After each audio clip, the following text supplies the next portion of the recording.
To download data from Deliveroo, you can follow these straightforward steps. This guide will help you access your order history and other relevant information from the platform. Step 1. Log into your account. Visit the Deliveroo website or open the app and log into your account using your credentials. Step 2. Access account settings. Once logged in, navigate to your account settings. This is usually found in a menu, often represented by your profile picture or an icon. Step 3. Find data download option. Look for an option related to data privacy or data download. This may be labeled as download your data or something similar. Step 4. Request data download. Follow the prompts to request your data download. You may need to specify what type of data you want, such as order history, payment information, or preferences. Step 5. Check your email. After submitting your request, check your email for a confirmation message from Deliveroo.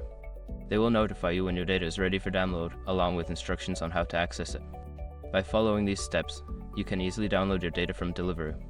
If you have any issues, consider reaching out to Deliveroo's customer support for assistance.